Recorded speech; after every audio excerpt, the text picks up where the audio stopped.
Hello and welcome to the Goldenrod Podcast, bringing you some of the latest and greatest Pokemon news in a few laughs along the way. I'm Ben, and as always, I'm joined by fellow Pokemon enthusiast Conor. Before we begin, you can jump around the podcast using the timestamps in the description below. Conor, I love that whenever I'm doing the intro, you've always got a I've got to do face. something. Well, it's because I'm like, oh, are you ready to go? I'm like, yeah, I just need to sort my mustache out real quick. Oh, we're going. Okay, well, I guess I'm doing this in the intro then. That's fine. Just do it anyway. You know what? Just don't even get ready. Do it during the podcast and save time. Just get dressed on the podcast. It's a different show entirely. Now that we've got video, I don't know if YouTube will let us do that. Is that against that? I'd imagine it is. I don't know. I know Twitch is funny about nipples. That's a legitimate thing. Like, you will get sacked off Twitch if you show any nipple, regardless of gender. Oh, really? Well, at least they're being fair across the board, I guess. Yes. Okay, free the nipple. Hashtag free the nipple. Anyway. Hashtag free the nipple. Rebel until we get to see everyone's nipples. Anyway, shall we jump into the first piece of news this week? Let's the only piece of do news. it. So, a few days ago, Monster Energy, which is an energy drink. There's no other way to describe it. I think most people will know what a Monster Energy drink is, but if not, it's basically just full of sugar. And taurine. Don't forget the taurine. Is that what's taurine? It's a thing that it's one of the base amino acids, I want to say. Okay, right. I don't know what taurine that means, is thought to be an antioxidant, to have antioxidant properties, but little is known about the effects of long-term supplemental taurine use. So, okay. it's one of those. It's like electrolytes. Yes, it's one of those that people are allowed to say their thing has, but doesn't necessarily have to mean anything. Our sports energy drink has electrolytes, which is absolutely amazing, but we couldn't tell you what they actually do. Is that about right? Yeah, sure. Sure. So, Monster Energy has started beef with yet another indie developer for using the word... monster. Monster in the name of its game, Dark Deception, I'll get there, Monsters and Mortals. So... okay, every now and again you do hear a company going after another company to protect their trademark. Sometimes it's successful, sometimes it isn't. Sometimes it is for the right reasons, other times not so much. This feels like one of those that is not so much. Because why Pokemon? Well, so the company over its lifelong period has filed over 130 trademark objections against numerous companies for using the word monster. Pokemon in Japan is called Pocket Monsters. And of course, in 2014, basically they went after Pokemon as X and Y was released. Why are we reporting on this now? Because this news is only just broken because it's been hidden away somewhere, and then finally someone decided to do the research and found out that Monster Energy just likes to go after every company they can find that has the word monster in it, which kind of feels like one of those... do you remember those like ambulance chaser adverts back in the day where where there's blame, there's a claim or whatever, and it feels like they're going after everyone, hoping that a company will just go, you know what, just take 10 grand, leave us alone, we can't be bothered with this. Well, the thing is, especially in, I believe it's American law, when it comes to trademarks and stuff, to retain a trademark, you must protect that trademark.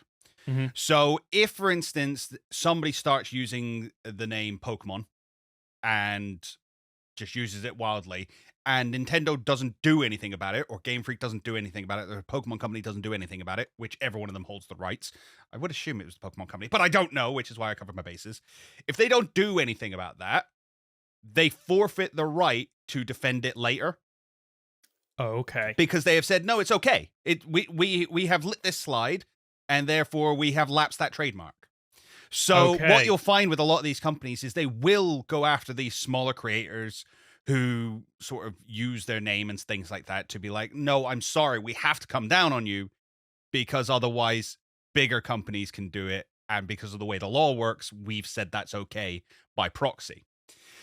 However, Monster has no basis for that because the arguments they're making, they're basically saying we own the trademark on the word monster. And any use of it. which is not what their trademark is. Surely isn't what their trademark is. And as far as I can see on all the cases that they've lost, no judge agrees that that's what their trademark is. No, they've also gone after Monster Hunter Cross, which is the Japanese version of Monster Hunter Generations. That was thrown out.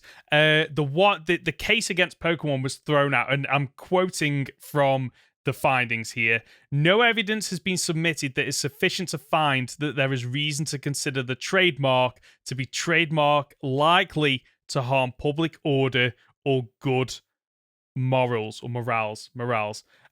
So even the judge saw this and just went, "Yeah, no, you're taking the mick. Stop it. Nobody is going to look at Pokemon and go, pocket monsters. That must be related to Monster Energy drink. Yeah, that's Monster Energy drink I can put in my pocket." Like there is a common word, and you can put it in your pocket. There's a common word there, and it's monster, and that is the only reason that Monster Energy has gone. Yeah, let's try this, but it's just it feels like a really strange hill to die on. And to me, this doesn't feel like. Well, I was about to say this doesn't feel like you're trying to protect your brand, or you think that Pokemon is impacting on your brand. It feels almost to me like this is a cheeky way to get some marketing. Well, the thing is as well, because they've gone after people, and I want to say this before anything else. You can't trademark just a word. That's not okay. A trademark has to be like the logo and the branding and everything associated with it. A couple of celebrities have tried to trademark. Kylie Jenner tried to do it. Yeah, what was that?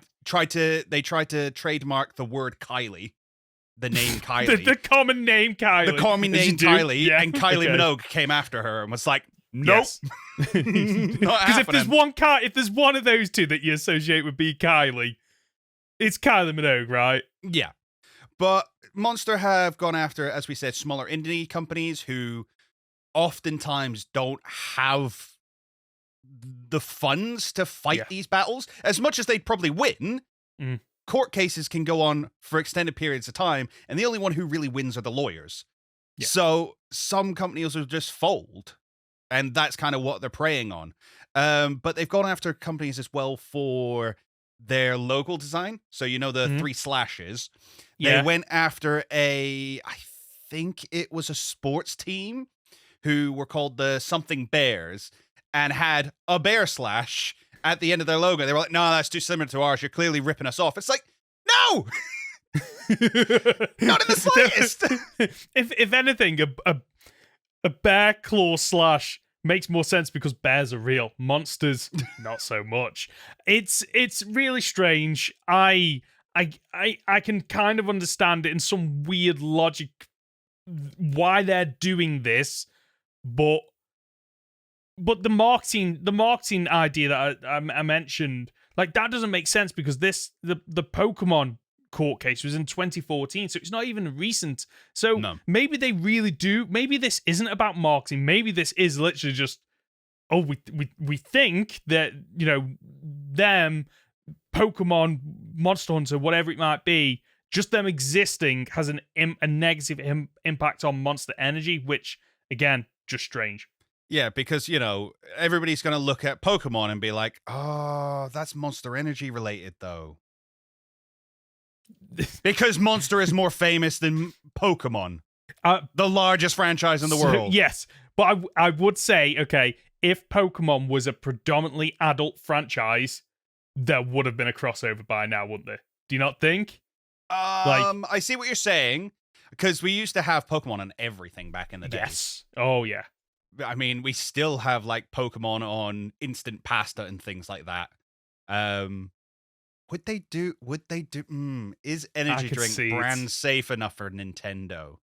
Because I see it as here's the fire flavor, the water, not full of water, but grass, electric. You get what I mean? And having you're talking the brandy Pokemon colors. G Fuel kind of thing. Pretty much. Yeah, pretty much. Yeah. With Pikachu on the yellow one, it's electric surge flavor. I could see that working in a really weird way, but because it's obviously a children franchise, there is predominantly children franchise. So there's hang on. No way they do that. There apparently was. This is not Pokemon, but there was Power Up energy drink. which was a Nintendo licensed energy drink made by Boston American Corp. It has an image of Mario holding a mushroom on it. It is an official licensed Nintendo product. Nintendo did do an energy drink. That's amazing. Wow. So there's precedent here. Maybe this is the crossover that we're getting at some point. Speaking of crossovers, yes, let's move on to, bizarrely, a comment that we've had. But the comment was that good that we wanted to turn that into the theme for this episode. So, it's courtesy of King Nido, who said, in the theme of you guys creating things with Pokemon, following up from our Pokemon/D&D conversation last week, what Pokemon would you have in a Mario Kart themed Pokemon game? And if you're up to it, what tracks would be in the cups? So should we start with the actual Pokemon? Let's start with the Pokemon. So are we going with Pokemon or are we going with people?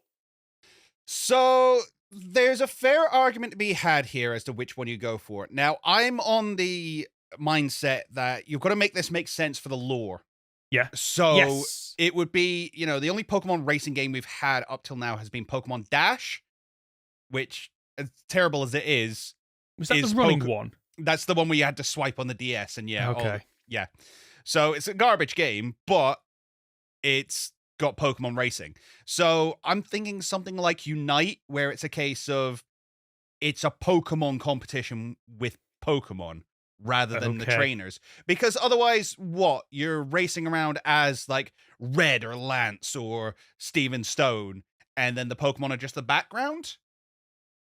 So, yeah. So I guess the question is, it kind of feels like you need people on carts or the Pokemon racing. I don't see how, in lore, you can have Pokemon on carts, unless you adapted the carts, actually. So yeah. Because why couldn't you have a Morpeko in, like, a big hamster wheel? Yeah, true. That could work, actually, in a weird way. I quite like that. You wouldn't be able to change up the carts, necessarily, because each Pokemon would have a designated cart. Yes. And then they'd have all their stats attached to that and things.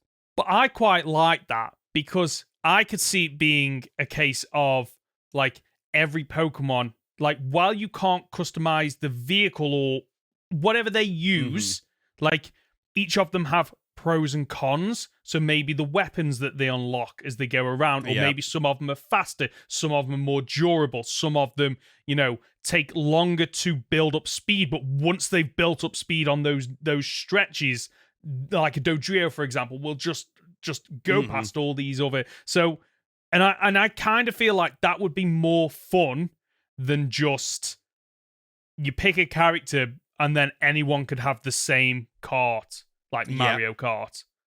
So we're going with Pokemon. I think Pokemon, whether you put them in carts or not, I don't think matters too much. I like the idea of different Pokemon having different power-ups. Balance would be a nightmare.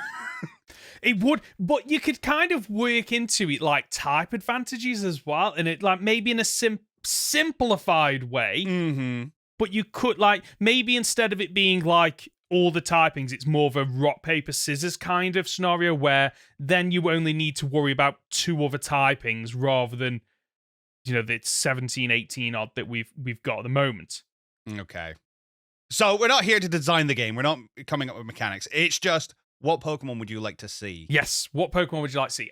So Pikachu. If Pikachu has to be in there, because has to be in there. It's the mascot. I think I actually would like to see some of the Pokemon that are known for being fast. So like Dodrio, I do like the idea of Dodrio. In a weird way, Graveler or Golem, just because just a roll. Exactly. See, I'm on a similar thing with like Blastoise, because I'm imagining like one of the power-ups being rapid spin, effectively shrink into the shell and just all the way down the track, just like spin all the way down the track, and then you're invincible all the way you're doing it. Yes, okay, that's a neat little power. I do like that. What other? I'm trying to think. You need to see Rapidash in there, and the reason I say Rapidash is because the first Pokemon racing we ever saw in the anime, you had the Rapidash. You did, yeah. See, I'm getting up a list of all the Pokemon now, so I can I can just scroll through it. We need a true flying Pokemon, I feel. Okay. Like that's one of the advantages, is maybe because it's flying, it doesn't get hit by some of the ground effects. Interesting. So maybe like a Pidgeot, mainly because you could then implement Megas as well. So Megas could be a power up. So it gets a boost of speed or something like that. Dugtrio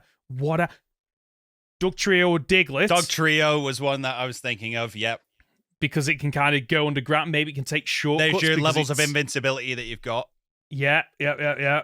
Right, I'm trying to scroll through having 1,000 Pokemon nowadays is it's just getting a little bit ridiculous. But you get like mini bosses, so you got like Deoxys Speed Form as a mini boss.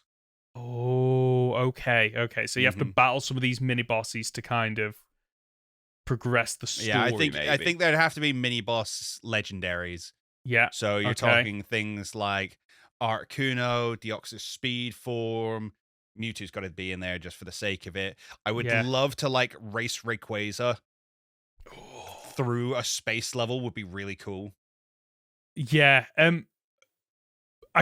So let's come on to levels in a bit, because that's the next part of this question, because I've got some that I would absolutely love to see.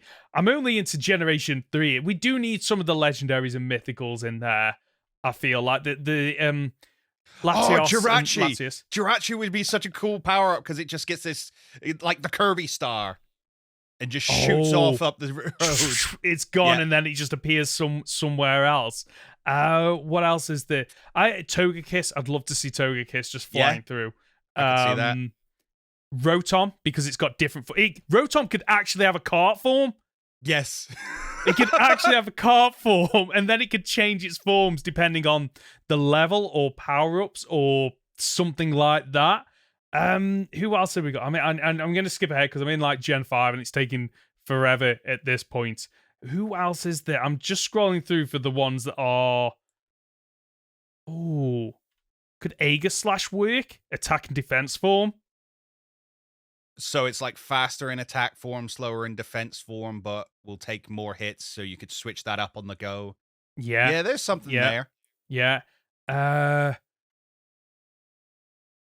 Stack Attacker. I know it's really slow. It's one of the slowest Pokemon. It might not work, but like that could be the slowest Pokemon in the game, but it is an absolute tank. Yeah. So that and then you go the opposite way with it and give it Regieleki. Yes, where it's like the fastest one, but if it gets hit by anything, it's out for the count for a little bit. Okay. I'm into the final gens here, folks. We've got to have Calyrex. Yeah, that's fair. Calyrex on a horse. Yeah. And then you can just like you can almost change its form as you are running around. Who else have we got? Right, the latest gen. I want one from the latest generation as well. Who have we got? I kind of like the idea of Toedscruel, just all its little tentacles, just because of how ridiculous it would look. That's good fun. Or what's the evolved form of Relor?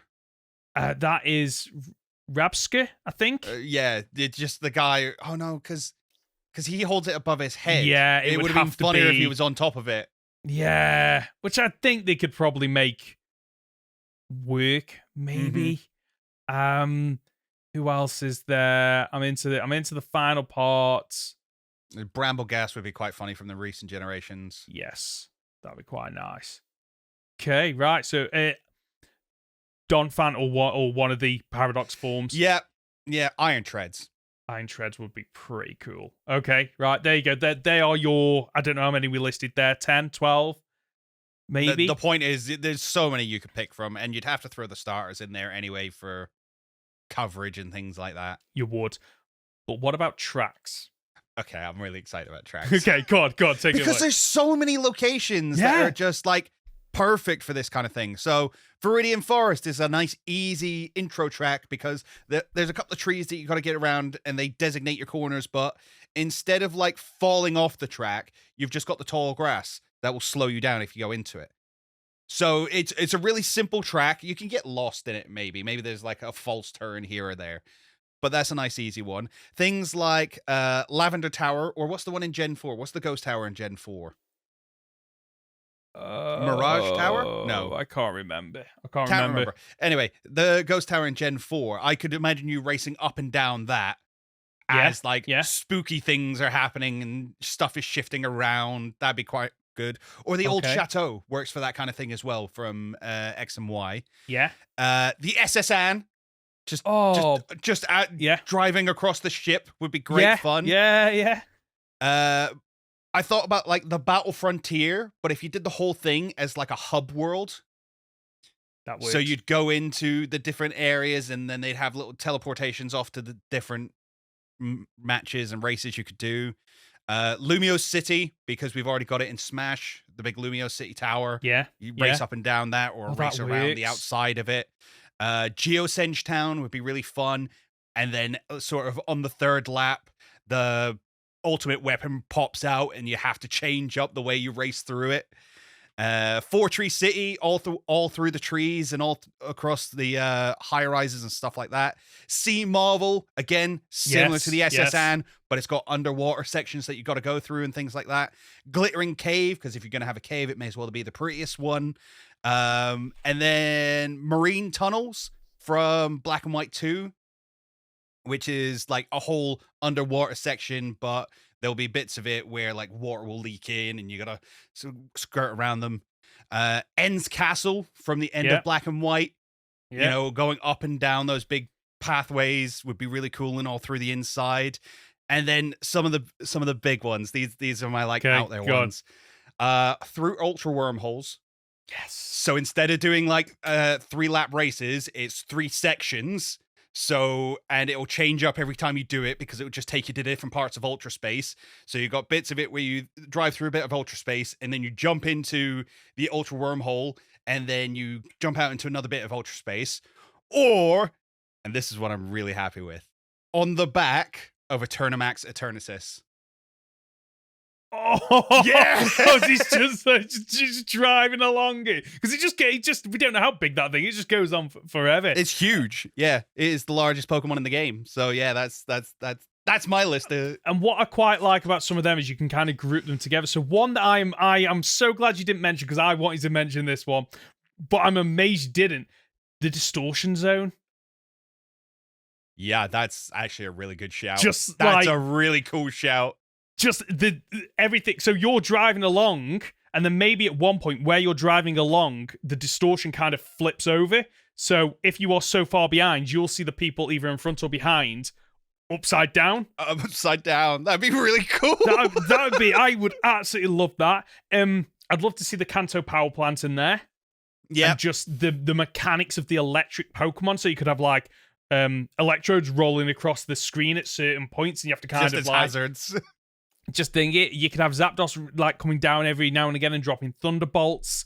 What else could you have? You could do something with Cycling Road, perhaps. Yeah. You know, because Cycling Road is one of those annoying ones where, depending on the game you're playing, you're forever going down, and it's really annoying. But because you imagine doing it with an actual. But Cycling Road is like one of those really easy tracks that's just a loop. Yes. Like a really long straight loop. But you go, it's fairly slow going on the up, and then it's out of control fast on the way down. And it's just pure chaos. I absolutely love that. What else have we got? There must be something in Johto to do with maybe Sprout Tower or the Ruins of Alph. Or the Burnt Tower. Burnt Tower. That one Ruins works of Alph I like a lot. Yeah, I like that. You could have National Park, one of the easy. What it almost feels like every generation there's one of those levels that's like introduction, quite easy. You don't really need to worry about turns too much because it's pretty much 2 or 3 straights and a couple of turns. Ice path because you always need an ice level. Yes, you do. No, I love that. I absolutely love that. What else? I'm into you could have potentially Meteor Falls or Mount Chimney, maybe, from Generation 3. That'd be quite cool. What else could we have? Sky Pillar. Oh, good shout.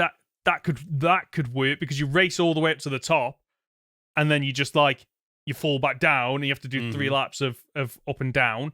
Where else is there? I'm trying to think now. It's hard to pick ones from Gen 9 because a lot of those areas are very open and flat. But you could have... Is it Zappa Pico? No, Zappa Pico's not the one I'm thinking of. Where's the electric gym? Oh, Luminos? No. Levincia? No. Possibly. Anyway, you all know where I'm talking about. I'm Googling this now because I the Great Crater! Yeah, Levincia. Yeah. Okay. You do the Great Crater of Paldea. Yeah. You do Area 0. Yeah. That's... Outside of that, there isn't really... Where else would you do it in? Oh, you got Paldea? the thicket. You got Tag Tree Thicket. Yeah, that could work. Yeah. Must be somewhere else. What about Generation 8? Generation 8 and 9 feel like the ones that lend them like least to this kind of game because there isn't any like the locations aren't as strong in those. I mean, you could do the wild area from Generation 8, but like is that just a big open? Okay. It pretty much is. What you could do actually is where does Cabu, Motorstoke City. Motorstoke, because it's got the big elevator, hasn't it? And I was literally just thinking that you could have these big elevator sections where you've got to race across them as they're going up, and you hit them either at the right time or the wrong time, and getting that timing right is a huge part of your time trial. That works. Glimwood Tangle. Oh, yeah. Oh, yes. You would have to have that. That would be gorgeous to have that. Mm-hmm. I'm up to Gen 6 now. There isn't anything else that is just leaping. I think we covered a lot, to be fair. We really, really did. I mean, Alola, maybe. So the way you could do Alola is like tying into your wormhole idea, the ultra wormholes, is like you visit each of the islands for a specific, like memorable locations from those islands. You go through the ultra wormhole, and then the final, the fifth element of that track is the ultra wormhole and going through that location, a bit like Rainbow Road. Yeah, Alola, you've got things like Aether Paradise as well. What's the city with all the boats? That's not a real city. It's just a bunch of ships that all called. Seafolk Village. Seafolk Village. There you go. Yeah, that would be really cool. Oh, there you go. Right, that game just made itself. It pretty much did. To the point where, like, when we saw this comment, and we started thinking about like the games, we're a bit shocked that there's so many genres that they've not delved into. Well, they've kind of taken a stab at it a long time ago for most of them, and then not done anything. So the main topic is Pokemon spin-offs we want to see. Yeah, effectively. You know, like the different genres. If you want to hear about our thoughts on spin-off Pokemon games, y'all should check out XP Share on this channel. Yeah. We've done one. Just throwing it out there. Pokemon Pinball, and then we've got another one coming up. Should we tell people what it is? Yeah, of course. So we are playing through, I say playing through, I've completed it because I got obsessed with it. The Pokemon trading card game for the Game Boy Color, wasn't it? It was the Game Boy Color, which came out, I don't know how long ago. So there will be another episode coming in probably in the next month, I'd imagine. But back to this topic. So how do you want to do this? Do you just want to go through each genre maybe? I mean, is there anything you would specifically want to see? I think start there. Is there anything that like has stuck in the back of your mind as I'm surprised Pokemon never did it? Because I can tell you one off the top of my head. Okay, you go first then. Pokemon Nintendogs. Did you ever play Nintendogs? I did, yeah. Why have we never had that? I lost so many hours to Nintendogs. It was one of my favorite games for a very long time. And with things like Pokemon and Me, and now you do camping and you play football with them and you wash them and things like that. Why don't we have anything where you are just caring for Pokemon? So, I've in the back of my mind somewhere, is that what Hey You Pikachu was? I don't know enough about that game. I don't know enough about that game though. All I know is it reacted to your voice command. It did. and did things, but that was on the N64, which was a long time ago. It was a long time ago, and it's not like you could train your Pokemon up to take part in contests or events or anything like that, like you can in Nintendogs. Right. Okay. See, what? Because some people might think, oh, Nintendogs was just that one game that came out, but they released multiple games, many, and each time it was like different breeds of dogs, but the core gameplay was the same, right? It was just the models of dogs that they. I'm pretty sure as well that you could unlock all the different dogs in every single game. It was just which ones you had from the start. Okay, because so I am a little bit surprised that they've not done this, because what they could do is they could release multiple versions of what is basically the same game, where one is like, the fire starters, one is the water starters. You could have popular Pokemon like Pikachu in one of them, and you could branch it out that way, because from a development point of view, I'd imagine a lot of the core games are the same, and it's just the models that you get in them. Yeah, effectively. It was because, especially in Nintendogs, where you used to have obedience, agility, and discus was basically your 3 competitive sports. And then you used to just walk around the neighborhood, finding a bunch of presents and stuff, getting all the hats and things that you could put on your dogs. So you could play dress up with your Pokemon, which would be great. And then you just upgrade your house, effectively, which is just the room they all run around in when you're back home. Yeah. And that's it. They're very, very simplistic games. And so it surprised me that they've kind of dipped their toe into this area and then not gone full hog with it. Especially because we recently had one on the Switch, didn't we? I vaguely remember. We've had one, maybe 3DS, but we've definitely had one since the DS, which is when they originally came out. But the Switch would allow you to do it because the Switch is touchscreen. So they've already got a modern day console that has the functionality to deliver the same product. They did something similar, yeah. Little friends, dogs and cats, puppies and kitties. These are all Switch games. So yeah, the idea is there. They could do that. They absolutely could do it, and I'm surprised they haven't. Was there anything else that you want them to do, or you're surprised they haven't done? There's a couple of ones. I mean, the one we keep bringing up is MMO. Yeah, how and. It's one of those weird ones where I kind of don't want them to do, because like I've said in previous episodes, because it would just be like, it would be constant content and money driven.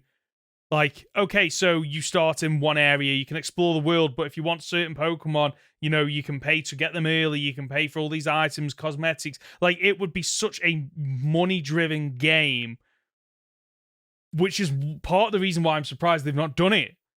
Yeah, I mean, that's a certain level of cynicism that I don't necessarily disagree with. But this is our own hypothetical games, okay? We can make them do it right. Yeah, we could absolutely. Okay, so a Memorphiga, whatever you call it as, it's cost you 30 quid. You never have to pay another penny, and it's game for life. You would have to have a subscription service, otherwise. Yeah, you would. Running the servers is super expensive on MMOs. That's the big reason for the subscription service, and then updates and things. You'd get so many updates for free before it's like, okay, now we're doing an overhaul, and that's when you buy the expansion pack and things like that. I wouldn't mind putting in a subscription service for a Pokemon MMO. I think it would be good, and I think there's enough there, especially if you tie in all the villainous teams and things like that. And you go on the journey, and even if you do simple quests like go and collect 30 Weedle horns, but as well, while you're out there, you can also catch Weedle and evolve them and have them part of your party. So I think the gameplay lends itself very well to that style of game already. And I'm gonna bring Legends Arceus up a lot while we talk about these spin-off games I'd love to see, because that was the first game that really took the same formula but in a new direction with the side quests and things like that. So it shows you that you can have these quests within a Pokemon game and have that be the central point and the main fun of it. And they've already kind of done a not mass multiplayer, but a multiplayer version, like Pokemon Scarlet and Violet, you can connect up to 4 accounts and you can journey together. Yes, it's not as fluid as it should be, especially for, a mass multiplayer online role-playing experience, whatever it is. But like, bringing your friends together to go on hunts for Pokemon, to do community events, to work together to bring down bad guy bases and stuff like that. I suppose the argument is that the Pokemon MMO is Pokemon Go.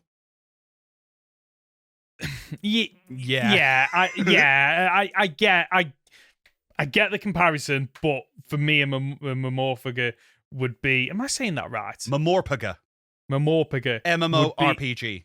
That's it. Like that is different enough from Pokemon Go to warrant it being its own things. Like Pokemon Go is the one that you have to go out and about to really play and get the most out of it. But Mamorphaga is one that you could stay at home and just connect with your friends. You could, you don't need to be in the same, country, city, not even the same house.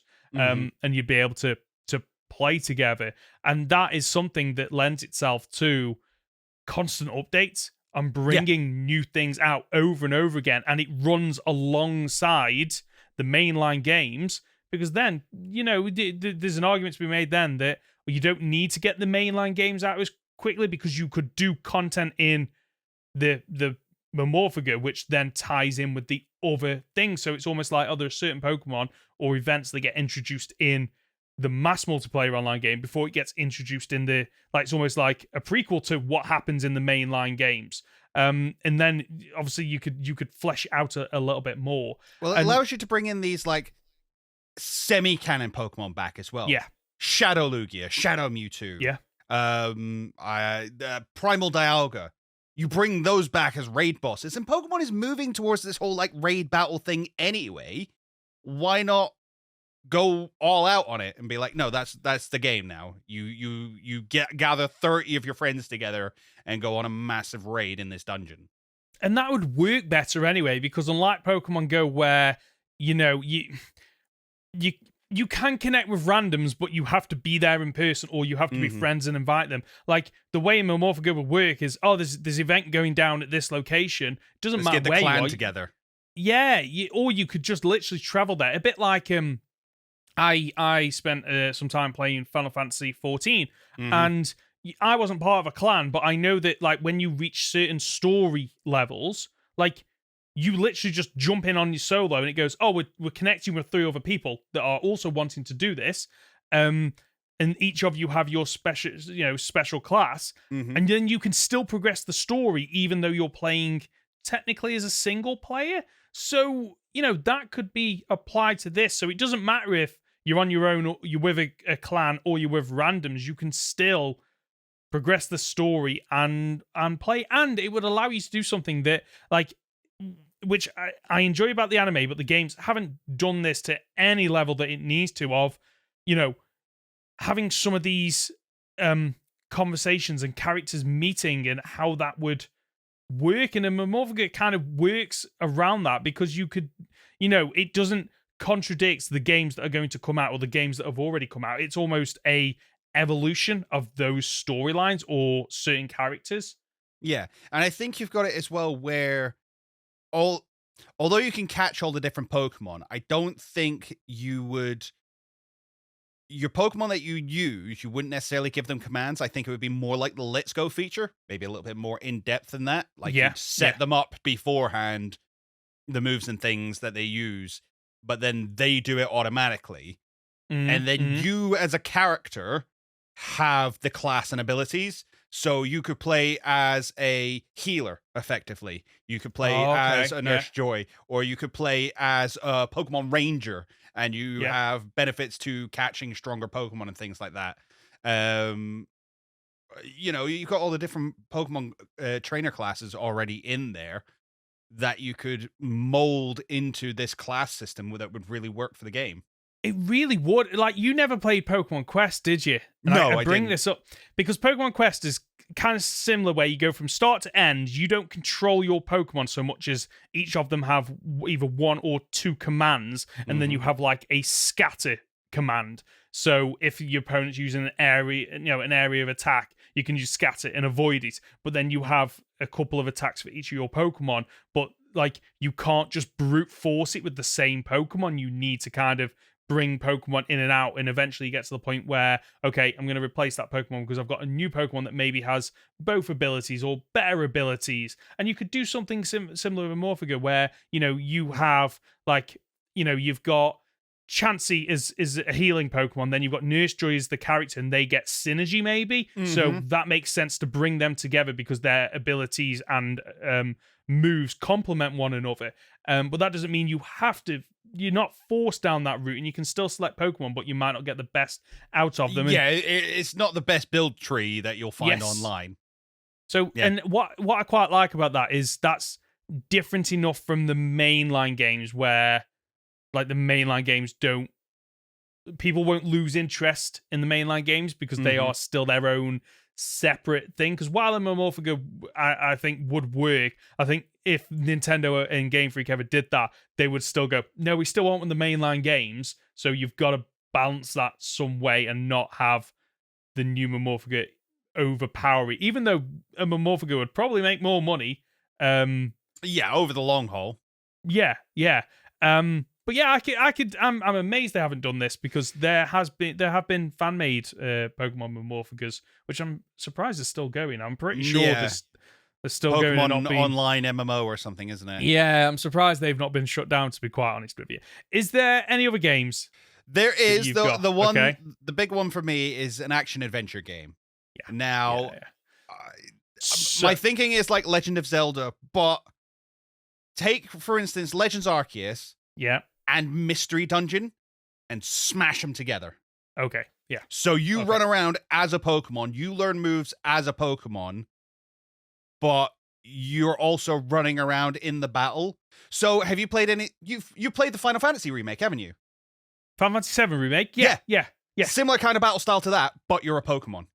I like that. So that was one of the things I really liked about the game is it took the best parts of an active time battle and a turn-based time battle and added the movement so it felt really modern and realistic. And yes, I can see how that would lend itself to Pokemon. Again, going back to those like big area of attacks and getting your Pokemon out of there, but then being able to select them and go, okay, right, for this fight, because I'm fighting like a fire Pokemon, well, I'm going to spend most of my battle as a water type Pokemon rather than my two teammates who are, whatever typing, because I want to control the Pokemon that can give the most damage or the most input into this fight and, selecting that one. So yeah, I could see that working as well.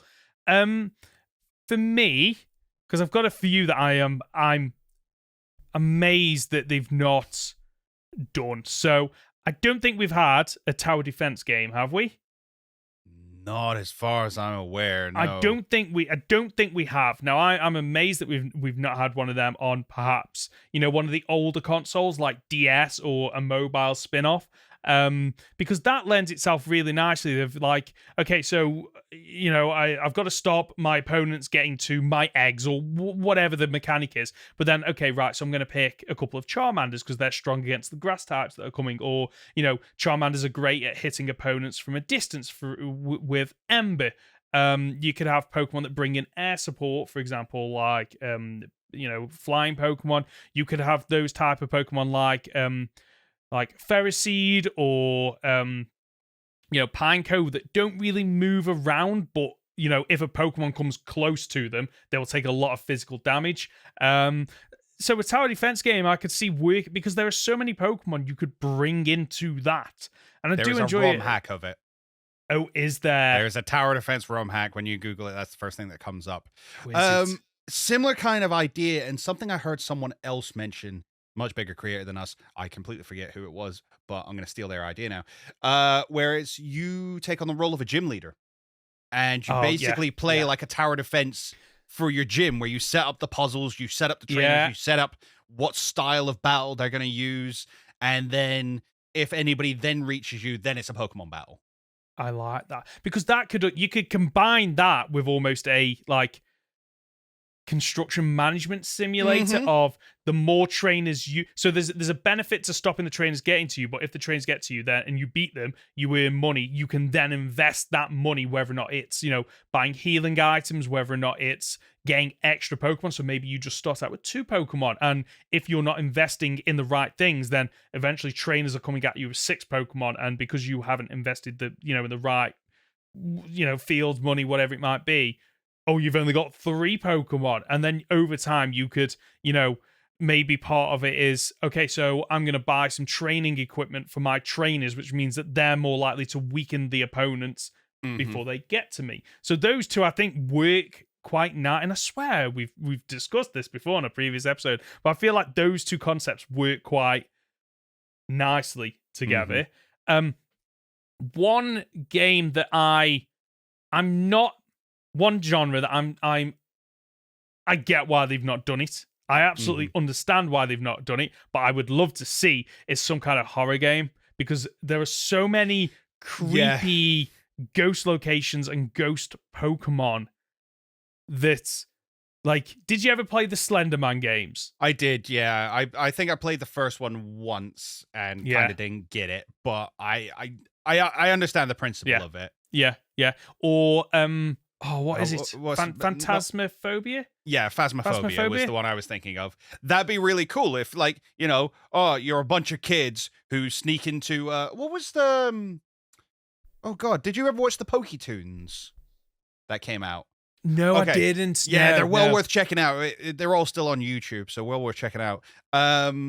They do one where this group of kids break into a school late at night because there's a bunch of ghost Pokemon kicking around, and like, oh, we're gonna go see him, and then the ghost Pokemon just haunt them and turns one of the girls into a Gengar, and it's great fun. Whoa! But I could see that you being a bunch of like 15-year-olds going on a ghost hunt, and just these ghost Pokemon are way worse than you ever imagined. Yes. Because you could also bring in like some of the items in universe in that. So like, okay, so you need to get in there to, I don't know, find a friend. Like there's an objective why you're going into that area, whatever it might be.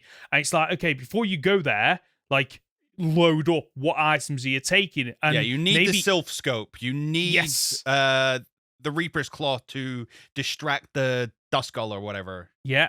Or you could have like things like you know, repels, for example, where, you know, if you split off and you use a repel, you're probably safe for a little bit, but it means that the people you are with are suddenly like more likely to get attacked, maybe. You know, the Pokedolta maybe is a one-use item to allow you to get out of a cornered room or something like that. And you could have it maybe where, you know, you don't know which ghost Pokemon it is, and you're trying to figure it out. Maybe the Sylph Scope is the item that you need to find in the building to almost go from, okay, we're no longer on the run and defensive. Now we've got the Sylph Scope. We can actually start to track it down, but maybe it's trying to set traps or scare you away or something like that. Saying that, completely understand why Nintendo haven't touched this, because horror and Pokemon, like serious horror, like, you know, the scary type of games, Pokemon I can't ever see them touching that. Unfortunately. But even you're talking about Slender Man, I could see you walking through like the Hisuian woods and knowing there's a Zoroark out there. Yes. Oh, knowing it's out there and it's going to come for you at some point. And it's illusion ability, so you think it's one of your friends maybe or something, or you think it's just a cute little Pokemon and you approach it.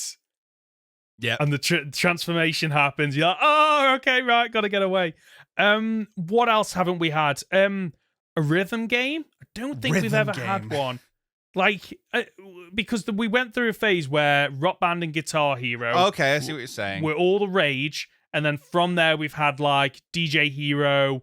There was a there's still a Final Fantasy version which is called Rhythm something or other. I can't remember the name of it. But I'm amazed we've not had that, simply because they could bring in tracks from all the different games, and you know, you're playing the tracks as it goes along, whether or not it's on mobile and you twist it on the side and you're pressing the buttons at the right time, maybe, or the switch. I could see that working. Pokemon Say Tap.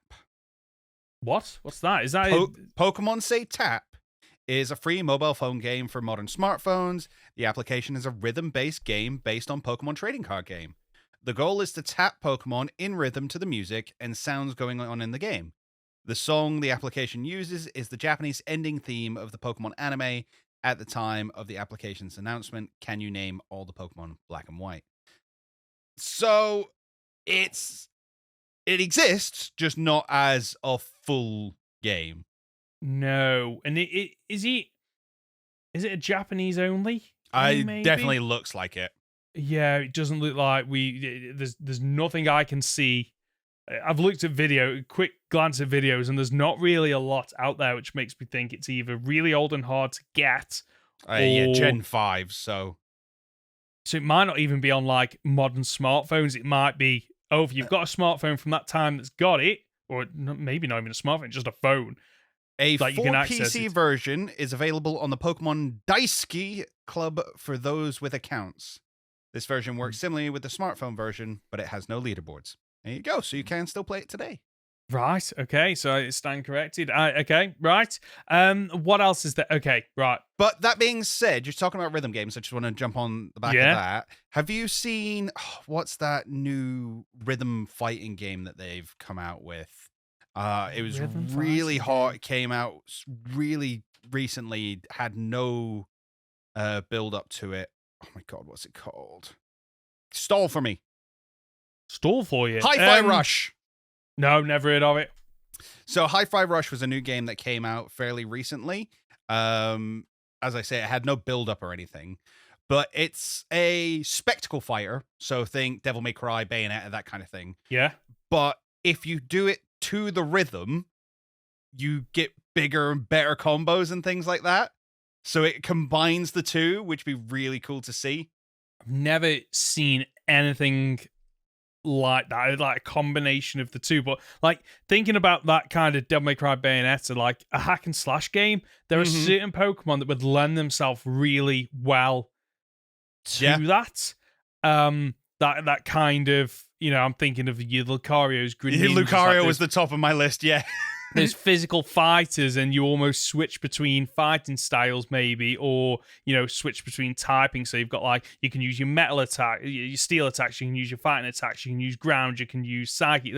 Jump between these different attacks to get through a game, and combo certain moves combo into one another like they do in Devil May Cry. And you've got multiple levels. You finish a level, you get a ranking based on how stylish you were, how often you were hit, items and things like that. I could see that working really nicely.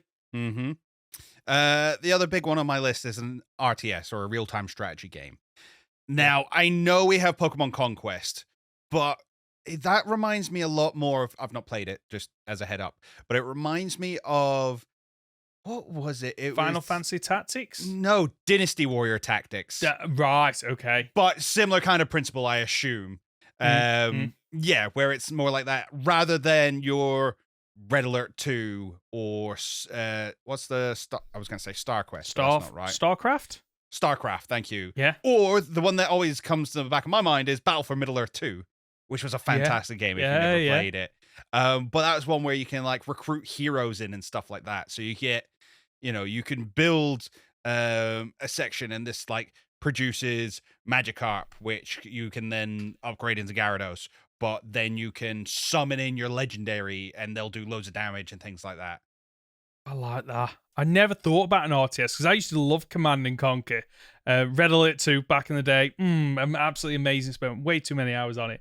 But you could almost have it as maybe that is the game where actually you do go into the past rather than. And we cover the Kanto War that Serge is talking about, or we cover the war between the brothers of Generation 5 as that the dragon splits sense. And things like that. Oh, and maybe I really do like that idea. And then what you could potentially have is in a lot of those type of games, you almost have an ultimate weapon, or you have some kind of superpower, don't you? And you could easily do that with some of the Pokemon that are available. Maybe you have it. Maybe you have it where it's just after the split of the dragon, and that's almost your ultimate move. Or even you cover the Kalos War. It could do, yeah, quite easily. And then you go down the and then you open up the alternate timeline stuff where you can either play as Well, actually, I was going to say it doesn't matter which side you're on because AZ is a third party by the end of it because he goes off on his own thing. But yeah, you could maybe win the war before AZ builds the ultimate weapon and then you go into an alternate timeline. I like that. Yeah, sorry, really excited. No, I like that. I like that. What else have I got? So I've got 2 more types of games. So I'll touch on the one that I think is more likely to happen. Like sports games. We've had like Wii Sports when that came out. We had like that was massive, like absolutely massive at one point. And surely there is something that can be done with Pokemon there. I thought about this. And I think to all the Mario sports games that we've had, Mario Tennis, Mario Strikers, Mario probably does baseball at some point. And then they extend it to Mario and Sonic at the Olympic Games and stuff like that. Yeah. I don't think Pokemon adds anything to sport games. It almost feels like you're not buying it because it's a good sports game. You're buying it simply because it's got the Pokemon brand attached to it, and it'd be one of those games where I can just see the review going, it's an alright sports game, but if you enjoy Pokemon, you'll get something out of it. So spinning off that, something like Pokemon, like Mario Party, but for Pokemon. And we've kind of had that in Pokemon Stadium with all the spin-off games. Yeah, not spin-off games, but party games. But I could see them doing something like that. Yeah. Yeah, no, I could see Pokemon Party working quite well. That, you know, something that you get your friends around, everyone's got one of the Joy-Cons, like, oh, okay, this is what we're doing. Like, you know, we've got, I don't know, you've got multiple Pokemon that evolve via a Moonstone, all fighting over getting the Moonstone, for example, and they're all pink and cute and fluffy and everything else. So I could see that working. You know, typical, like, not racing games, but like each of you mashing the buttons to get to the end of the race at, you know, the quickest. So something like that I could see working. And we had, like I said, like we had something similar in Pokemon Stadium, but with, you know, Mario Party being a massive thing. What we on Mario Party 8 now? Crash Bash, which was a thing back on the PS1. They're redoing that. Are they? Yeah. I love that game, but never really got to play it multiplayer. That game is fine as long as you can unlock everything from the start. Yeah, I get that game sucks without cheats. Oh, because otherwise it's the same 4 maps over and over and over again. Yeah. I think it would have to be, oh, you've got all the game modes, but it's the different Pokemon that you unlock. Yeah, Mario Party is a weird one for me because I like it as a mini game. Yeah. I hate it as a board game. My like game analysis brain, I hate it. The game itself is not very good. There's not enough choice in it. It's all randomness, and then none of the stars actually matter because they just get given out like candy at the end to the wrong people anyway. Wow. So I love the idea, but I have my own gripes with Mario Party. Okay, as someone that's never fully played a Mario Party game, I don't know enough about it. The last one, and the only reason I'm bringing this up is because it feels like every other like gaming company has in some way tried this out, and it's a battle royale game like Fortnite. Okay. Where multiple trainers or Pokemon enter, last man or Pokemon standing. Yeah. Now, something like Fortnite has kind of gone a little bit, well, I was going to say off the rails, but it always has been, and people love it for that. But the fact that you can now run around as Goku and Naruto yes. and I was going to call him Jaeger. What's his name? Aaron from Attack on Titan and stuff like that. And it all melds together. I'm sure you could probably do that with the different Pokemon. Yeah, I could see that working. It's a straight because like with Fortnite, it's like it doesn't matter which pickaxe you have, it doesn't matter what your costume is, it doesn't matter what your glider is, like it doesn't affect the abilities of the player. It's just cosmetic at the end of the day. Okay. But I can't see that working with Pokemon because they are just naturally all different. Like, different Pokemon have different, abilities, moves, whether or not it's, okay, well, that Pokemon can fly, which gives it an advantage in certain circumstances. That Pokemon can dig, that Pokemon's psychic. Like it kind of feels like you couldn't just do cosmetics because Pokemon, just by what they are, all have, like, quirks and different natures and abilities, which lends itself to a battle royale where, it's almost like maybe it's a class battle royale, maybe. Different, like, they fall into different categories, and it pulls back into, like, each one is strong or weak against another one of them. I think the problem is that we need to develop. There needs to be a real-time combat for Pokemon developed before a lot of these kind of games can branch off of them. Because at the moment, the turn-based strategy doesn't lend itself to these kind of things at all. No, yeah.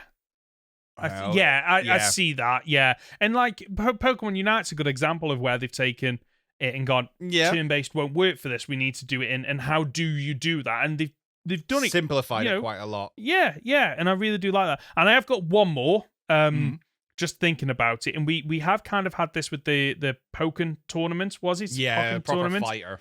Proper fighter, which is, like, I haven't bought that game, but I have played it when it was a demo for a little bit, and then it was a free limited time. I have never had so much fun with a fight. It's a really well-balanced fighting game. The Pokemon look great. The abilities are amazing. The fact that some Pokemon can Mega Evolve and use, build up your specials and stuff. But what I'm surprised we haven't got is a sideways fighter. So it's 2D. And you can kind of have that if you play Smash Bros. And you can only select the Pokemon. You can kind of do that. But I'm amazed we haven't had something like that where it's more like 2D stylized, so it's not 2D the 3D anime fighter. So you're talking about your Blaze Blue, your or Dragon Ball Fighters. Yeah, or the old-fashioned, like, Street Fighter games, maybe. Like, and I can understand why, because it's like, Pokemon, even though they fight, you don't want in the same sense. It's a Pokemon fighting game, because it might put off some people. But if it looked like the anime, though.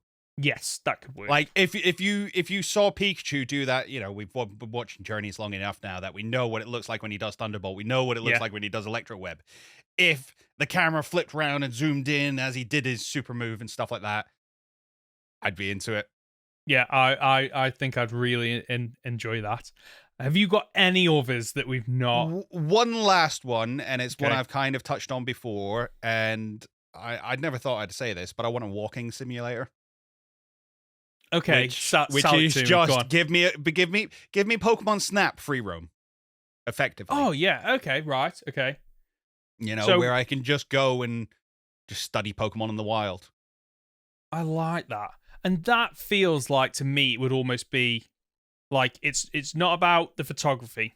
It's more about, you've got your Pokedex. Go out, and that, the professor tasks you with, okay, straight away it already tells you, okay, these are the Pokemon that are in the game, but that's all you know, and now you need to go out and find a Pidgey, you're like, okay, right, I need to try and figure out how to get it to do things that I can record in the Pokedex, or whether or not it's feeding certain items, whether or not it's, like, luring another Pokemon, so like a Caterpie or a Weedle, and then you see it chase it, and you get to see all these real life, all these, like, interactions between these Pokemon that you don't see in the main game, unfortunately, that you kind of do see in the anime, where certain Pokemon react to different Pokemon because there's, like, a food chain and everything. Yeah, I think I'd actually prefer that to Pokemon Snap. Yeah, so would I. The other one, I'm just going to quick fire these now. Survival game. So, like, have you ever played Ark Survival Evolved? You run around, you build bases, and you capture dinosaurs. Yes, pretty much. That was my experience. Just swap out dinosaurs for Pokemon. That game is perfect. Okay. That's it. Or you go the other way with it, and you do Animal Crossing with Pokemon. So, similar to how you've got, like, Cafe Remix and stuff. Oh, this Pokemon showed up here. If you make them friendly enough, they'll stick around and they'll join your team, and then they have special abilities that they can do. And you just build up a town from what is effectively a little ranch, and then you build up a town around it. And you become the next great Pokemon town. That again feels like one that I'm surprised they've not done. So I've got one more genre that I can't see them getting into, even though I've seen a mod of this, which was quite funny, is a Pokemon shooter experience. The mod that I saw was basically you go around shooting the Pokemon. That's not what I'm suggesting. That would never happen. Yeah, I know. But I'm thinking more. What you could do is like almost you could set it in, past times, and you have like almost a Pokeball launcher.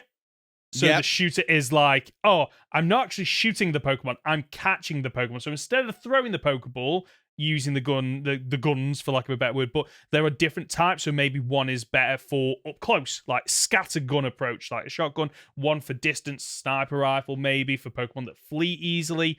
And you are trying to, so it's almost like Pokemon Ranger. You're trying to complete the catch most all the similar Pokemon. thing we have, I'm trying to think, is like Dream Radar. Yes. Where you would move around the room with your DS and you'd shoot all the orbs, and then you'd try and get the single Pokemon to stay in the reticle for long enough, and you'd shoot lasers at it. That's probably the closest we've had. I could see that working. Any others from you? No, I think I'm tapped out. Me too. There's a lot there. If you've got one, let us know in the comments down below. Always be good to hear what our audience thinks. Shall we move on to Pokemon Ultimate Journeys? Let's do it. Couple of good episodes this week, actually. Yeah, so it's that time again where we continue to watch Pokemon Ultimate Journeys. We've got 3 episodes, and we're quickly coming towards the midway point, I think, of this season. I think so. It's around that, because like the last couple of these episodes are very much, the Masters 8 isn't far off. We're building time to to it. prep. Yeah. So this one is the first episode 22, Helping the Hometown Hero. It's a direct follow-up from last week's episode with Lily finding the father and them heading on over to Alola.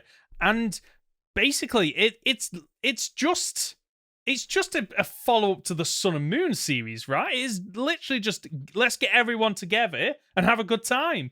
Effectively. So what we're getting now is a bunch of Ash's previous rivals, previous friends, and things like that coming up to say, like, we believe in you. You're in. Yeah. Sorry. Yeah. I actually get a little bit choked up. These are people coming back and be like, I have faith in you. And in this one, we see Kiawe, Gladion, and Professor Kukui showing up and be like, look, you're about to face the hardest thing you've ever done in your life. Yeah. None of us compare to you, so you got to fight all of us at the same time. Which that's the only way we can train you for what's to come. Yeah, I didn't expect, like, the moment it was like, it's a battle royale, I thought, this is just going to be a fun, quirky episode. It doesn't matter if Ash loses, but actually, yeah, you're right. The moment they all teamed up on Ash, I thought, oh, I see where this is going now. It is trying to train Ash because, like you say, he has got the most difficult fight he has ever had. And how else do you train his Pokemon at this point? Like, and we kind of see that in the next couple of episodes. It becomes less about.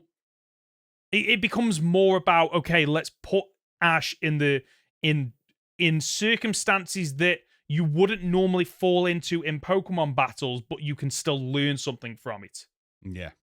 And it works really well. One thing I did like is there's a couple of standout moments for me. One is, I don't know whose Eevee it is, but whoever gave the bowl cut to that Eevee. It's Lana's.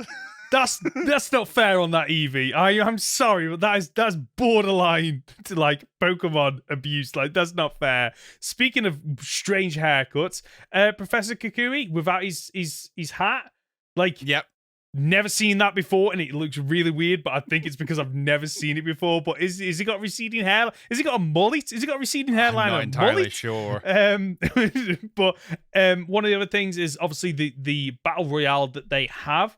Some of those some of the animations where it's like though the characters where they're in the background, they're colored, and then you got the Pokemon doing the move. Yeah, absolutely gorgeous. Love that. I didn't see the season, the Sun and Moon season, but like two takeaways that I've taken from the main takeaway that I've taken from this season and just him going back is that like he really made his presence known for like just being a really nice person, which Ash is, but it's the fact that like they're all like during the battle, the crowd start cheering champion over and over again, and just seeing Ash and just being like, oh wow, like so out of all the series that I want to go back and watch, Sun and Moon is probably the one, because I would love to see Ash's dynamic with all these different characters and see how he. What was beautiful at Sun and Moon was the fact that we've always seen Ash be very open and be very welcoming to those around him and sort of take everyone on as a friend. Mm-hmm. Alola was the first place that opened their arms to him in return and went, no, you're not our friend, you're our family. Kukui literally refers to him as family. They call him Big Brother Ash to their child, like, because he was taken in, and it's like, no, you don't just live here. I'm not your professor. I am your surrogate father for the foreseeable future. And as long as you'll ever need me, I will be there for you. Alola's beautiful, man. It really is. Yeah. And it is. Yeah. And when they're all screaming champion and you see Kukui standing there like, do you want to use your Z move? Let's use your Z move. Yeah. Let's go 1v1. That's beautiful. Broke me. This episode broke me. I'm not going to lie. Yeah, it's a really, really good episode. We also get a guest appearance from Tapu Koko, who also rooting for. Like, feels like it's annoying that we know the outcome of Ash's Masters 8. It'll be more interesting to see the journey, I think, of him winning, even though like we know he wins. Yeah. But like it almost feels like everything is aligning. Mm-hmm. Like the different Pokemon, the trainers coming in. It almost feels like either it feels like, okay, even if I wasn't aware of the win that he gets at the end, everything is pointing to, yeah, Ash is winning this because everything is just aligning at the right time. Again, it's even more, you talk about Tapu Koko showing up. You need to understand the context that Tapu Koko was the final Pokemon he fought to become champion. Oh, I didn't know that. Yeah, right. Tapu Koko, as soon as Ash showed up in Alola, was like, I like this kid. You're going to go far. Gives him his Electrium Z. And then during the final fight against Kukui for the champion match, Tapu Koko shows up and is like, no, I'm taking this match. This is me versus this kid, me versus his Pikachu. And Ash's Z crystal that Tapu Koko gave him evolved on the spot into Pikachu Z, and Ash is the only person with that. That's why his 10 million volt Thunderbolt is so epic, because he's the only one who can do it, because he's so in tune with Pikachu. And Tapu Koko does his own Z move with Kukui and becomes the big Titan island guardian. It's fantastic fight. Go watch it. Watch all of Alola. It's great. Okay. It is on my to-do list at some point, probably after Journeys, I'd imagine. Great episode. Should we move on to the next one? Yeah. So, episode 23, chasing to the finish. We finally, is it William? Who's one of the Project Mew. Anyway, we finally get the resolution of the Reggies. Pardon? Quillen. Oh, it's Quillen. Oh, okay, Quillen. right. My W's changed to a Q. Q's changed to a W. Anyway, we finally get the resolution of him catching all the Reggies. So he catches Registeel, again, using Urshifu, which leads into the final Project Mew test, which Go has to try and catch either Regieleki or Regidrago. Or does he have to catch both of them? No. So the idea is that you catch one of them and you get 3 tokens. This is the final task. Whoever the top 3 are after this task get added to Project Mew, and Go is at the very bottom of the list. So he's tied at 7th place. Blue's first. Horace is second. Gary's first. Yeah. And then there's multiple trainers. There's a couple of people ahead of him. Yeah. So Go is, which I kind of like, actually, because like, if he doesn't deserve to be higher. Yeah, that's the thing. He's still learning. He's developing, and it would take it away if right, he's like really high up on this ranking, whereas him being so low means actually there's a chance he might not get through this, but he learns a lesson from it. And what's kind of cool as well, sorry, just to cut in there. Yeah. Gary is at 12 coins, and this final one is worth 3, and I think Horace has 11. So Gary is through no matter what. Like, no matter who earns the other coins, I think Gary was through. So the fact that Gary is Go's partner in this, and like when Go shows up to the temple, Gary's waiting there for him, and specifically says like, "No, I've been waiting here for you. We're gonna do this together." Yeah, and it when you realize the fact that Gary doesn't need this, but in Gary taking those 3 coins away from anybody else other than Go, it allows Go to move on to Project Mew. It's actually a really huge thing that he's doing for him. Because he doesn't have to. Like, he's through at this point. Yeah. And the only thing... So question. Do you think... Okay. Why do you think Gary... I keep saying Blue. Why do you think Gary does that? Do you think it's a case of... Like, I see potential in this kid? Is he potentially... Oh, you're a friend of Ash, like, I got you back in a weird way, but I've got you back, but I'm going to make you work for it? Or is there another reason? A little bit of both. Okay. So I think their relationship starts off as, you're a friend of Ash, therefore I'm cool with you in my own way.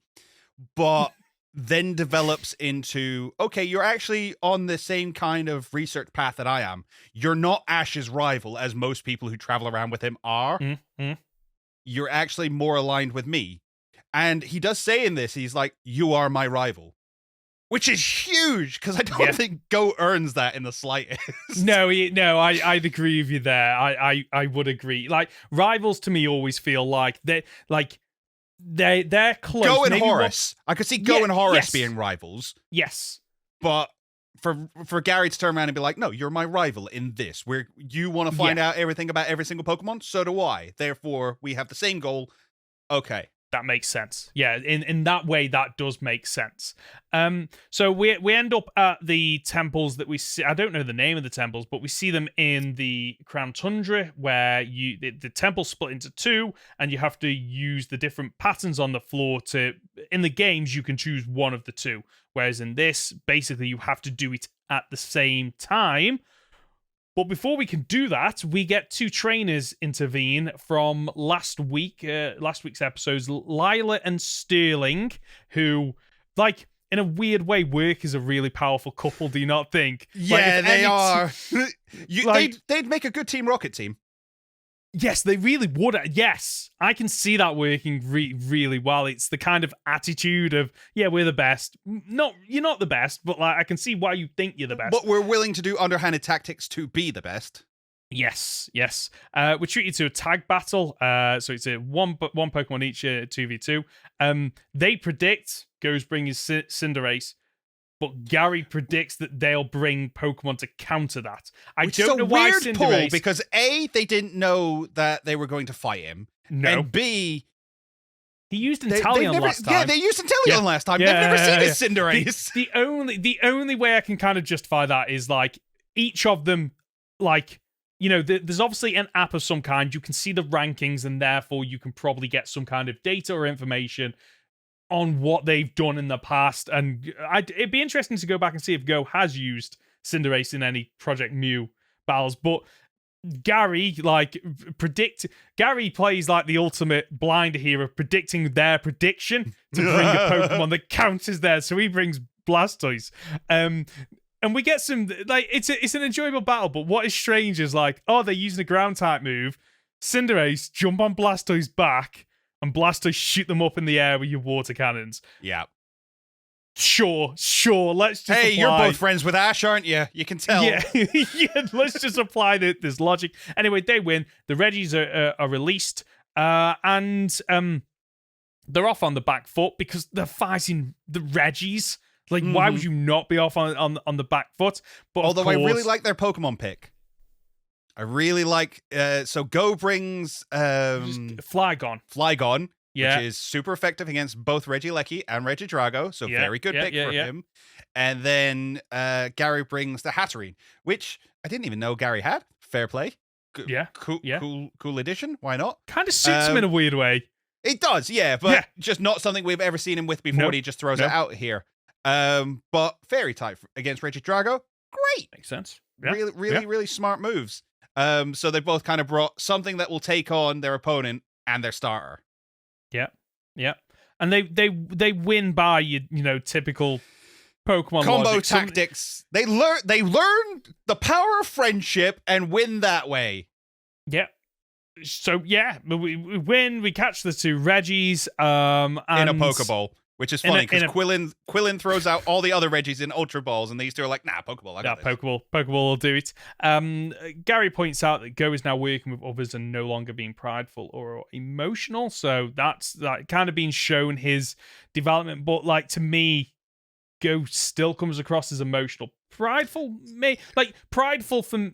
But then he got carried. Let's not mess around. He got carried. Yeah, Without Gary, he'd have never done it. If he couldn't have led that team, but he's learned to take orders better. Yeah, that to me is the thing. Like, it's not like emotional. I still think Go's emotional and prideful. Like, not bringing Ash along kind of is being prideful. It's like, no, Ash, like, I got this. Whereas instead of going, you know what, Ash, like, can you just come for moral support? You're not going to fight, you're not going to battle, but if you can just be there to support me, I'd really appreciate it. With all 5 Reggies together, we see a Pillar of Light in the distance, summoning Regigigas, Dynamaxed. But go on, what? Go on. It's a tease, is what it is. Do you think that leads nowhere? I don't know. He shows up and it's like, oh, Regigigas is Dynamaxed and it's gone. Nothing. But what? I agree with that. It is a bit of it because I thought that was going to lead into something. I honestly thought I was going to look at the time and go, "Oh, there's 10 minutes left of this episode. Like this is what it's led to, and we're going to get the culmination of this Reggie plot line." But like you say, it's just kind of it's there and it's gone. But it did make me think. Like in the lore, Regigigas moves continents. Mm-hmm. The Dynamax phenomenon kind of helps to explain that. Okay. Like, I know that's not what they were intending. Difficult to say because Eternatus only came to Earth 3,000 years ago. Okay. Yeah, but the Earth's only like 2,000 years old, so... But of course, yeah. Let's not... Fine. No. We don't poke. We don't poke. No. Don't ever mock the any of our listeners for whatever reason. We don't do that. True. Right. Should we move on to the next episode? One last note about this one. Okay. It's in the wrong place. Go on. So we go from the Crown Tundra to Alola to Kanto to the Crown Tundra. Why isn't it at the end of the Crown Tundra episode with Lily? Yeah. Ash goes, right, I'm going back to Alola. Go gets a message. I'ma stick around. Yeah, why not? Are you sure you don't want me to stick around? No, you go with your friends. I'll do this last bit on my own. Yeah. Actually, you're absolutely right there. And then we get to see what Ash does in the Battle Royale. Yeah. And we get to see Go off. It just seemed weird to me. Really bizarre that wasn't, because that is such an easy through line to pick and go, okay, yeah, that's how we do it. But anyway, let's move on to the last episode this week, episode 24, Friends, Rivals, Lend Me Your Spirit. Now, this is almost a tale of 2 halves, because the first half of the episode feels very much like filler, but nostalgic filler. Yep. Of, look at all Ash's past Pokemon training one another. And honestly, I didn't think we were going to get anywhere with this. I thought this episode might see one of his Pokemon learn a move, and that was it. Other than that, it was a bit of a... It's a nothing episode. Yeah. But fun nonetheless, because seeing all of Ash's Pokemon again, always fun. Always nice. Like that. Always nice.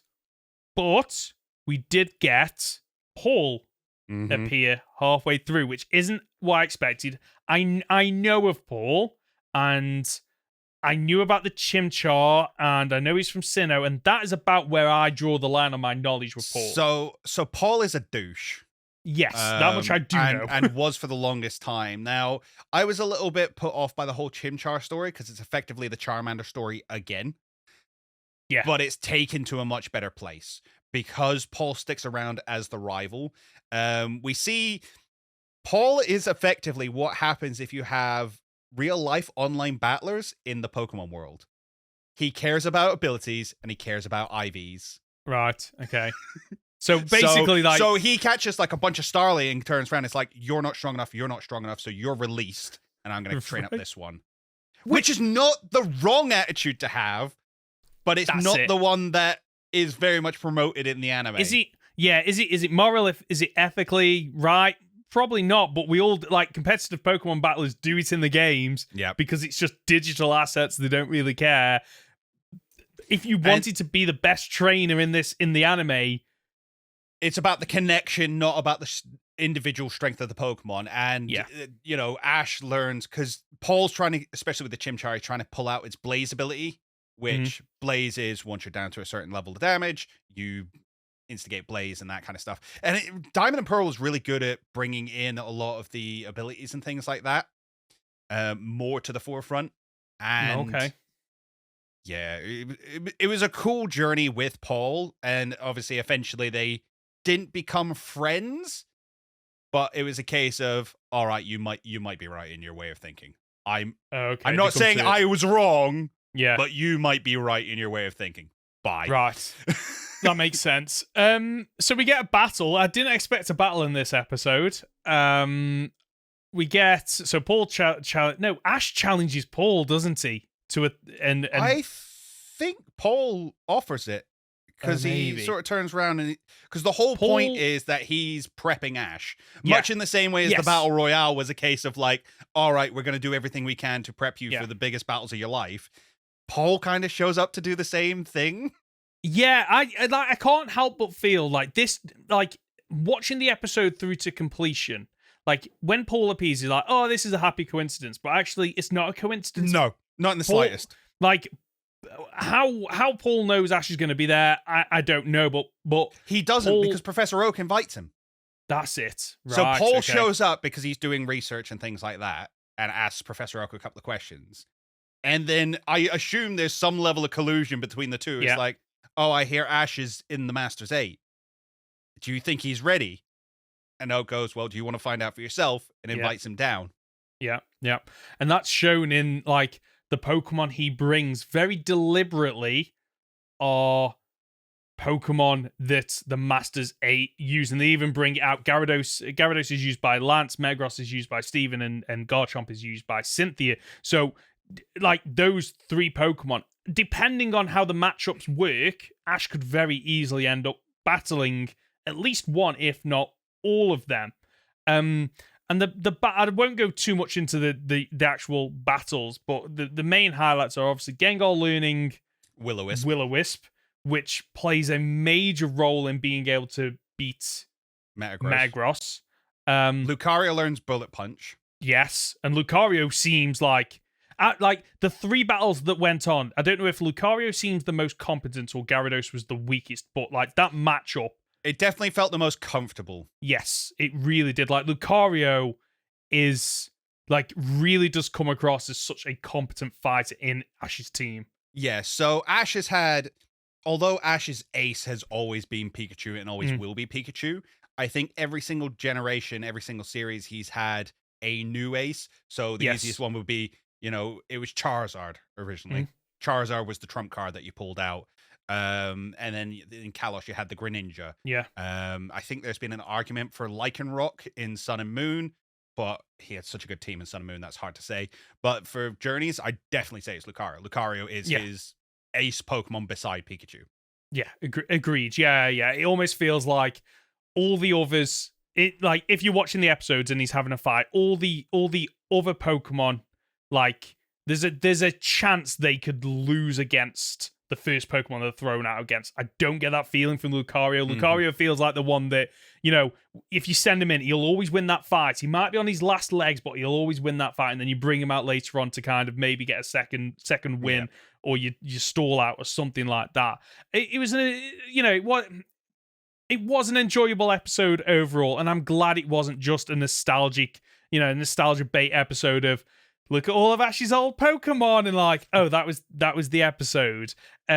Which is weird because that episode, like an episode of him just visiting his Pokemon would work after he's won, and it's one of those episodes that, you know, it's the kind of the send-off for Ash. It would work really well there. So I'm glad that they didn't do it here, and there was actually learning and development for Ash and his team. And of course, we also got Bayleaf just legging it up to Ash and jumping on him, so which adorable. is absolutely adorable. Which is probably, if those of you who don't know me, probably weird me just bringing that point up. Look at my avatar thing that I've got, like, you'll understand. But overall, 3 really good episodes. Yeah, back-to-back strong episodes, I think. Which means that I'd imagine next week we're probably touching at least one of the Masters 8 episodes. Maybe we'll get filler. We're not sure. I haven't got the list. Shall I have a cheeky look or not? Let's have a look. Chasing to the finish, friends, rivals, curtains up, fight the fights. There we Opening go. the Masters tournament. That's it. Next week we're here. Yeah, we are. Yeah, actually, you know what? Like, just looking at like the thumbnails, 3 episodes. It Looks like 3 Masters 8 battles next week. Yeah, all 3 Masters 8. It pretty much does feel like we are just getting, Masters 8 with potentially 1 or 2 I can see that don't look like Masters 8. So I think it's good. Oh, I cannot wait to see how this Good this times goes down. ahead. Good times indeed. Ben, are you ready to play a game? Of course, always. Do you want to explain to our audience what we're doing then? In front of Conor, he has 3 Pokemon with 3 Pokedex entries each. But can I spot the fake entry? Okay. I had 3 Pokemon I had to pick this week. Can you guess which 3 Pokemon I picked? Okay, so looking back at I'm gonna guess one of the Reggies. Okay, no. Oh, okay. Incineroar? Nope. Okay. Bayleaf? No. So, Okay, I picked, failed. first off, Gyarados. Okay, Gyarados. But, very specifically, Mega Gyarados. Oh, So- is this the theme? I'm sensing a theme. Yeah. So, Dex entry number 1. It jets water from the orifices on its sides, streaking above the water surface at supersonic speed. Dex entry number 2. The dorsal fins on the back of Mega Gyarados elongate and become razor sharp. As it shoots through the water, they are capable of cleaving ships cleanly in 2. And number 3. Mega Evolution places a burden on its body. The stress causes it to become all the more ferocious. Okay. I'm gonna go number 1. Okay, any reason?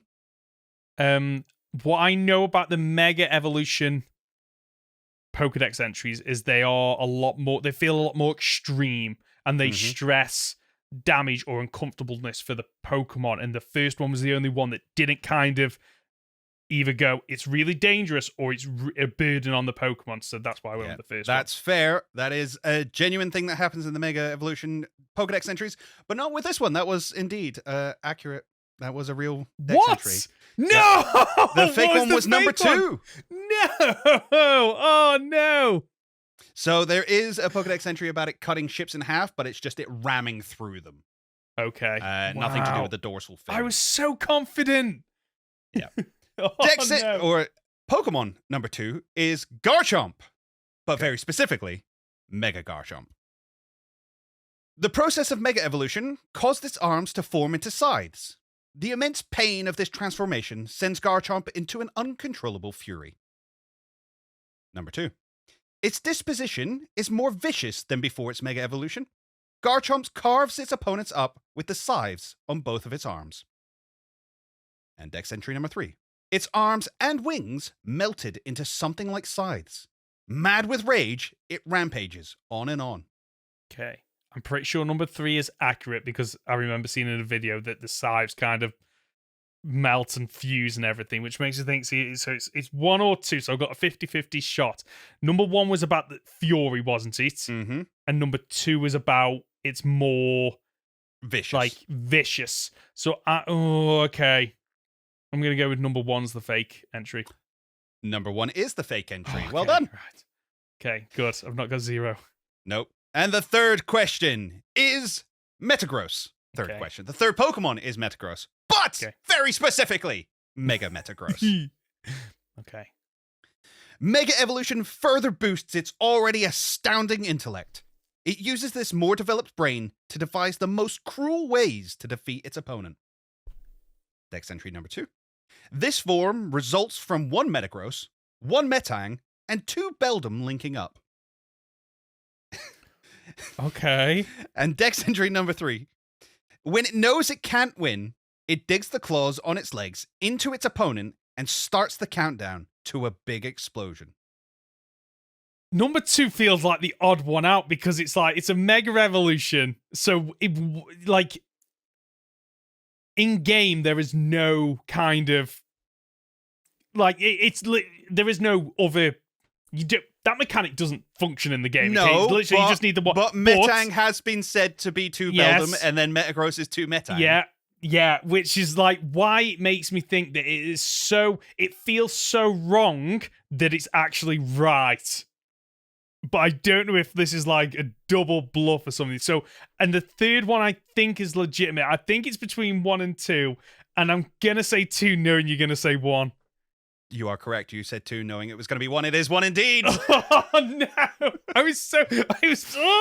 Because I thought that as well. I'm like, I get that it's Metang plus Metang equals Metagross, but like Mega Evolution is an entirely different thing.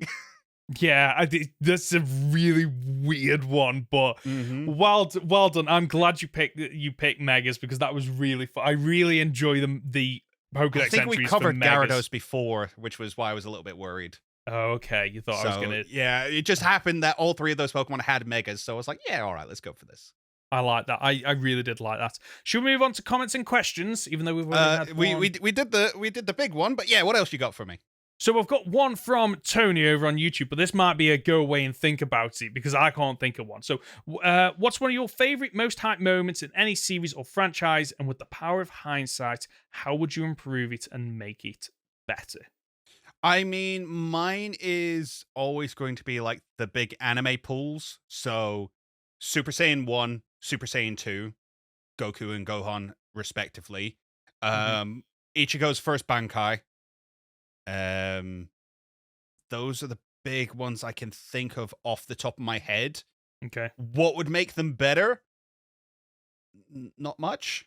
Not much. Okay. Because if they're hype moments that are stuck in the back of my head, then they don't need to be better, surely. Yeah, I get that. I can understand that.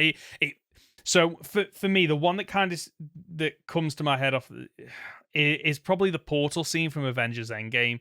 Like that culmination of all these characters, these storylines mashing together and going, oh, right, they can make this work. Like that kind of bringing so many heroes together, but it doesn't feel bloated. And part of the benefit of that is they've had all the individual movies. One thing that like would make it better for me in terms of